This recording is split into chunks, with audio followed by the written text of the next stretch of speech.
again, and welcome back to the composition vlog. It's been about 3 weeks since I last filmed, and in that time, yes, Quiet Songs has been finished and premiered.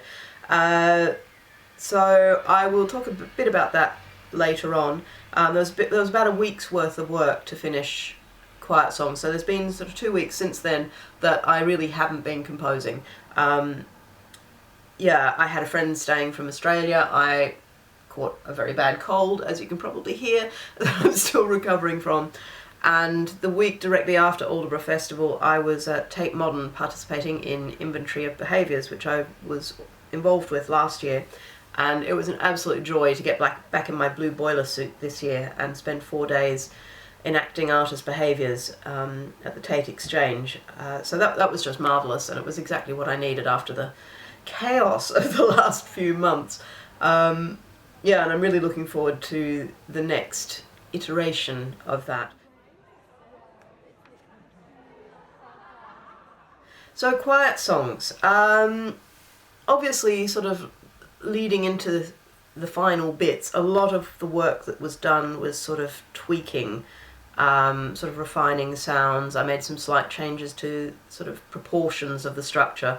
I didn't sort of actively sort of chuck anything out or put anything new in, but things like lengths of sections, that sort of thing. I recorded and added in some close mic'd vocal sounds.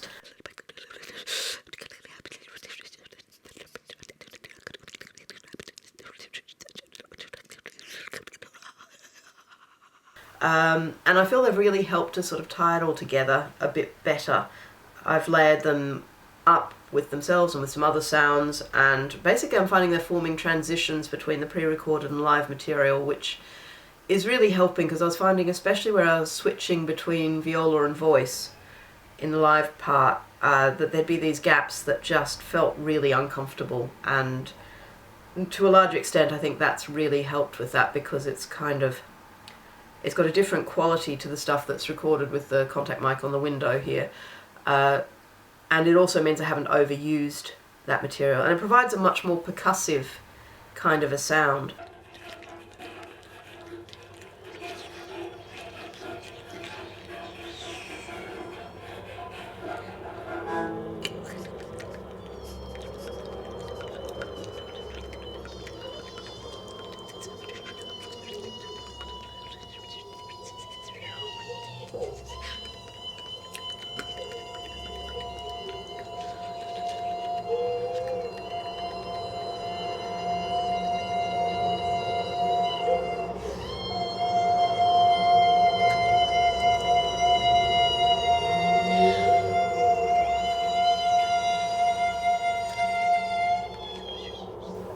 So I also tweaked the panning in the audio file. What I was finding when I was sort of listening back to the recordings I'd made was that everything was kind of bunched up in the middle, and I should have thought about this earlier. But just sort of changing the panning a bit. I didn't want to use sort of like huge left and right effects at all, but I just needed to open it up a bit and make a bit more room, especially where there was, once the close mic stuff was in and there was more layering of sound going on, I really wanted there to be sort of differentiation between those sounds, and it also just needed a bit more space in the middle for the live part to sort of just come through. So I was quite pleased with how that turned out. It really helped. Probably the biggest things that changed was I was still having a bit of trouble making the live voice work. I felt it was improved after the things that I've been saying last time, about getting sort of more pitch in there, making the live voice be a lot easier and less constrained. But it just wasn't really sitting well, and it still felt very separate from everything else. And so when we went up to Aldeburgh the first time, which was because BBC Radio 3's The Verb had asked us to come and appear on a live show they were doing from there for the festival,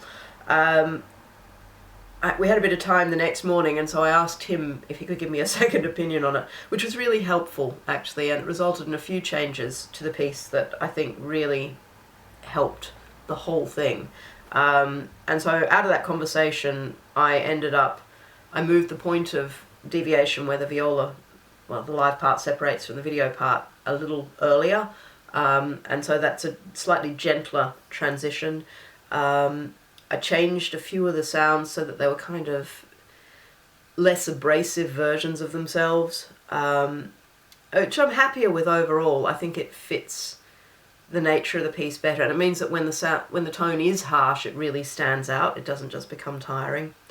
And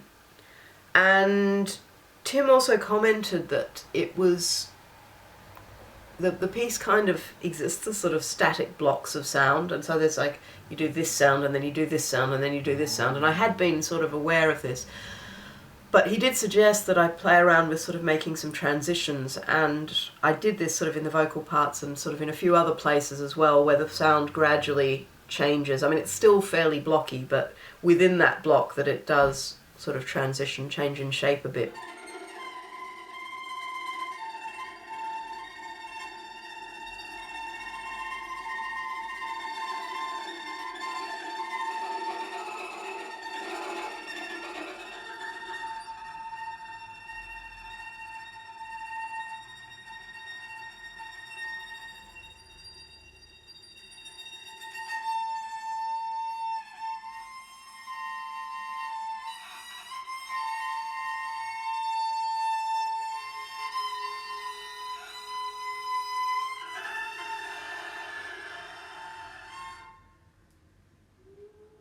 Which I think has really helped a lot.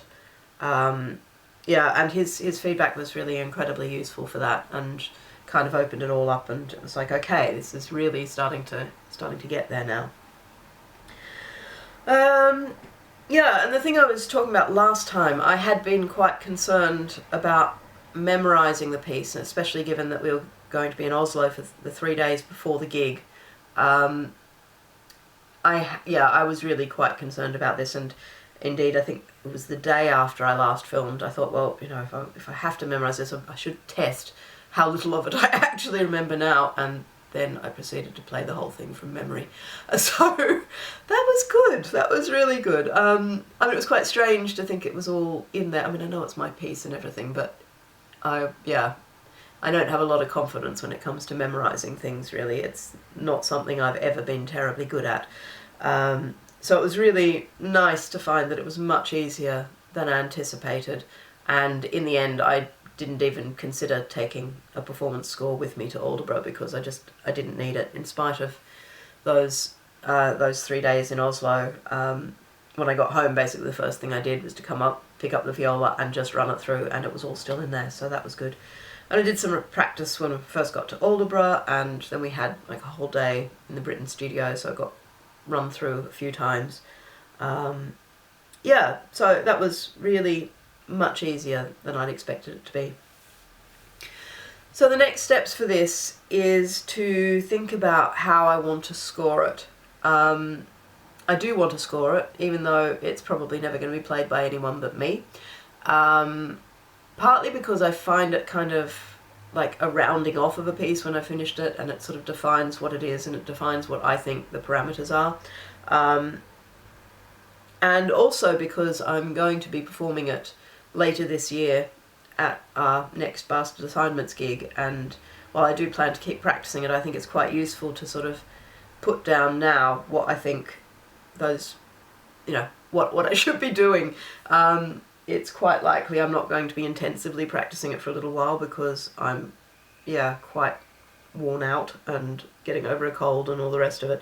And I really, really just want to think about other pieces and let it sit for a while. But I think it's really important in that case to sort of put this down while it's still relatively fresh. But it's a funny sort of a thing, even though it's quite fixed because of the video part. And obviously the beginning is quite fixed to the video part. Once it starts to deviate, there's a lot of sort of flexibility in terms of, okay, this block of sound should start sort of between here and here and end sort of between here and here, but you're going to smooth that transition into the next thing, which will end here.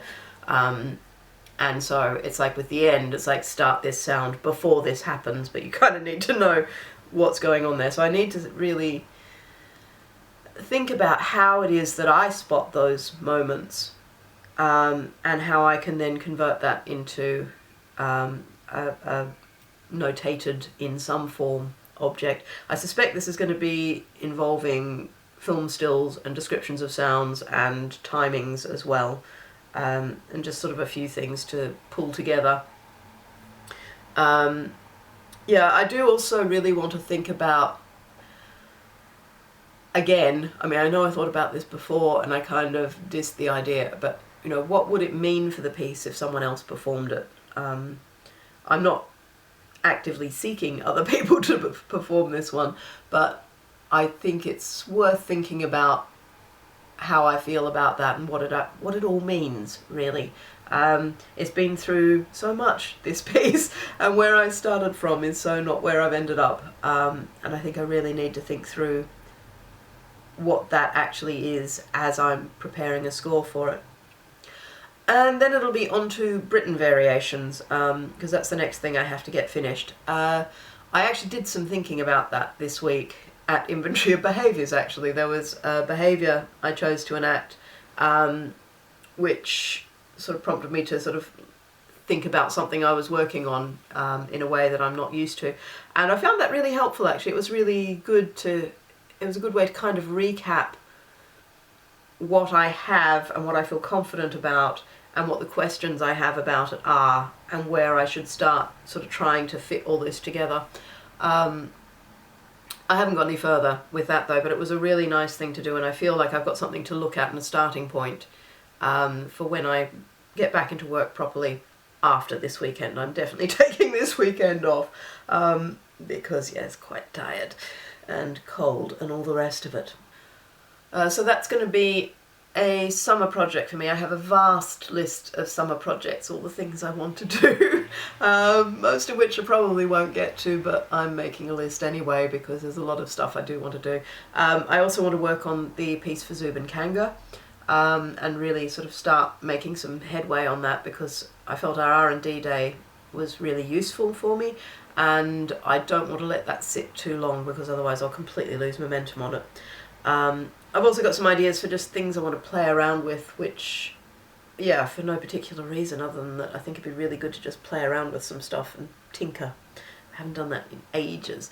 Yeah. So I don't know yet whether Quiet Songs was filmed at Aldeburgh Festival. There was talk about getting it filmed, but I don't actually know for sure if it was. I'm hoping it was. I mean, partly because, you know, nice to have a document. But also I really want to reassess the lighting.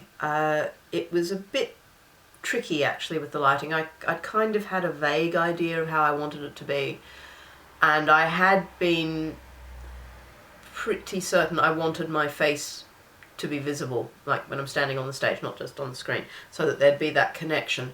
In the end, well, we had this amazing, huge screen, like absolutely vast. It had a metal surround by which they sort of hauled it up and down. And what we found was that the lighting I had planned to use basically caused reflections off the metal bars, and it was a bit glary and annoying. So we had to revise that, and I think the lighting we ended up with looked great, was very dramatic, but I'm also not sure it really achieved what I wanted for the piece. And I think this is part of all this thinking I need to do now that the piece is finished about what that relationship really is. And I think I really want to explore kind of where it ended up in terms of what I'd been thinking at the start and what I was trying to say with this piece. I think it's in there, I just don't quite know what it is yet. So I need to do a lot of thinking, a lot of writing to actually sort of work that out. And I think that will really help me when I come to sort out the lighting for our performance later in the year, because I'm definitely going to be doing that in the next Bastards gig. So that's about it for this time. Thank you very much for watching. As always, if you've got any comments or questions, please leave them below, and I'll see you in the next episode. Thanks. Bye.